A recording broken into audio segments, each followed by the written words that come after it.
भूर्भुवस्सुवः तत्सवितुर्वरेण्यं भर्गो देवस्य धीमहि धियो यो नः प्रचोदयात्। Hello everyone.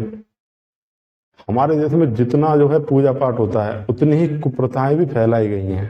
सबसे पुराने जमाने में एक ऐसी कुप्रथा थी सती प्रथा की, जिसमें जब पति की मृत्यु हो जाती थी तो पत्नी को जबरदस्ती पकड़ पकड़ के जलती हुई चिता में डाल दिया जाता था। किसी की बेटी को, किसी की बहू को, मतलब इस तरीके से पकड़ पकड़ के जबरदस्ती आग में जला देना, ये कहाँ का न्याय है? कौन से धार्मिक ग्रंथ में ये लिखा गया है? ठीक है, तो आप इसे मतलब कुछ ऐसा होता है, धार्मिक कथाओं को है ना गलत तरीके से तोड़ा और मरोड़ दिया जाता है। ऐसा कुछ भी सत्य नहीं है। तो आज का टॉपिक है हमारा कि क्या रजस्वला स्त्री, क्या जो भी लेडीज जिनके पीरियड आ रहे हैं, क्या वो भगवान की पूजा नहीं कर सकती या भगवान की भक्ति नहीं कर सकती? ऐसा कुछ भी सत्य नहीं है। और कोई भी रजस्वला स्त्री है या कोई भी पीरियड में है तो वो पूजा कर सकती हैं, दीपक जला सकती हैं, मंत्र जाप कर सकती हैं। मैं टोटली इसके फेवर में हूँ and I give an open challenge to all over India. मैं पूरे देश को खुला चैलेंज देता हूँ, अगर कोई इस बात का विरोध कर सके कि वो अपवित्र हैं इसलिए पूजा नहीं कर सकते। अरे हम कब कब अपवित्र नहीं है? कब हम अपवित्र नहीं होते? क्या हम डेली रूटीन में प्राकृतिक रूप से मल मूत्र का त्याग नहीं करते? क्या कौन सी जो चीजें प्राकृतिक है वो नेचुरल हैं, जितनी चीजें नेचुरल हैं वो कहीं भी विरोधी नहीं होती, वो कहीं भी विरोधी नहीं होती जो नेचुरल प्राकृतिक रूप से हो रही है। ठीक है, तो जो भी प्रकृति में हो रहा है ना, ऐसा नहीं है कि इससे भगवान की पूजा में कोई बाधा आ जाती है कि नवरात्रि में आपको पीरियड आ गए तो कहीं आप व्रत ही छोड़ के ना बैठ जाएं। ऐसा कुछ नहीं। अगर आपको पीरियड आए तब भी आप दीपक भी जला सकते हैं, ठीक है, आप मंत्र जाप भी कर सकते हैं, आप सारी पूजाएं कर सकते हैं, उसमें कोई भी ऐसी बाधा नहीं है। लेकिन अगर आपके कोई ऐसे गुरु हैं जिनमें आपकी पूर्ण आस्था है और उन्होंने आपको मना किया है तो आप गुरु की आज्ञा का पालन करें। देखिए, ये मेरी एक थिंकिंग है। देखिए, हमारा जो संविधान है वो क्या कहता है? Freedom of speech, freedom of speech and expression, article 19A। मतलब जो freedom of speech and expression है वो ये कहता है कि भाई हमें बोलने की आजादी है, ये मेरा ज्ञान है।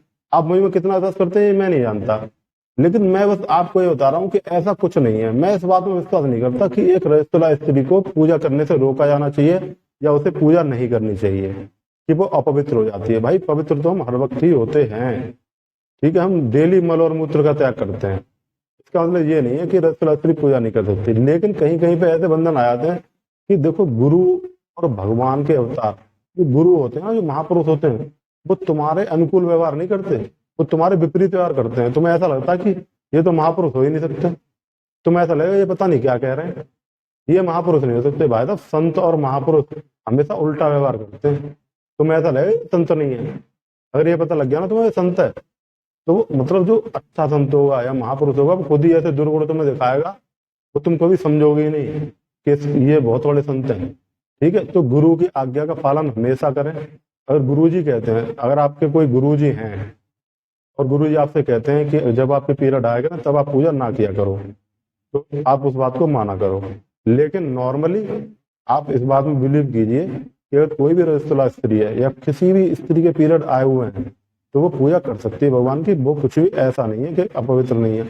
अगर मान लीजिए कहते रसोई में भी पहले जिनके पीरियड आते थे उन्हें घुसने नहीं दिया जाता था, उन्हें भोजन नहीं पकाने दिया था, तो आप ये बताओ कि अगर वो मान लो अकेली रहती है, उसके पति जो है नौकरी पे रहते हैं फौज में, ठीक है, और वो बेचारी अगर वो घर पे अकेली रहती है, उसके बच्चे हैं, उसे खाना वाना खाना, तो वो 3 दिन भूखी पड़ी रहेगी।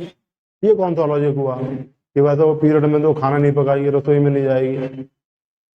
ठीक है, तो ये सब कुछ ऐसी कुप्रथाएं हमारे देश में फैल गई हैं कि हम अपवित्र हैं। जब हम कहते हैं ना भगवान की भक्ति करें तो बिल्कुल पवित्र भाव से करें। पवित्र अपने मन को करो, पवित्र अपनी अंतर आत्मा को करो, पवित्र अपने चित्त को करो। मैंने बहुत अच्छे पूजा करने वाले लोग देखे हैं, रोज मंदिर वाले लोग देखे हैं, रोज पाप कर्म करते हैं, रोज पाप कर्म करते हैं, रोज बेईमानी करते हैं, रोज धोखा करते हैं और रोज मंदिर जाते हैं। तो ऐसे लोगों का कभी भला होने वाला नहीं है। और जिनका मन साफ है, जिनका मन शुद्ध है, भले उनके पीरियड भी उस टाइम आए हुए हैं और वो भगवान की पूजा भी करेंगे तो उनका कुछ भी बुरा होने वाला नहीं है। केवल आपका मन माने रखता है। हर जगह सबसे ज्यादा वैल्यू किसकी है? आपके मन की वैल्यू है, आपके अंतर आत्मा की वैल्यू है। आपका मन कितना साफ है, आपका मन कितना स्वच्छ है, आपका अंतःकरण कितना निर्मल है, ठीक है, आपके अंदर कोई दुर्भावना, ईर्ष्या, जलन या कोई ऐसी गलत बातें तो नहीं है। तो जब आपके अंदर आपका जो अंतःकरण शुद्ध होता है ना, देखिए परमात्मा भक्ति से पहले क्या होता है, सबसे पहले हमारी धुलाई होती है, जो हमारे अवगुण है ना वो धुल जाते हैं, हमारा अंतःकरण बिल्कुल शुद्ध हो जाता है, उसके बाद ही हमारे जो परमात्मा की यात्रा आगे बढ़ती है। तो ये सब मानना, ये गलत बातें हैं, ठीक है। लेकिन अगर आपके पीरियड का साइकिल 28 डेज का है, ठीक है, और नवरात्रि चल रही है, आपके पीरियड आ गए 14 दिन बाद ही, तो आप ये समझ लीजिए कि आपके घर में या आपके ऊपर कोई ना कोई नेगेटिव शक्ति का साया है। फिर तो आपको परमात्मा की भक्ति और ज्यादा बढ़ा देनी चाहिए, माता की भक्ति और ज्यादा बढ़ा देनी चाहिए, ठीक है। क्योंकि जो नेचुरल होगा, प्राकृतिक रूप से होगा, तो वो 28 डेज के साइकिल में ही होगा ना।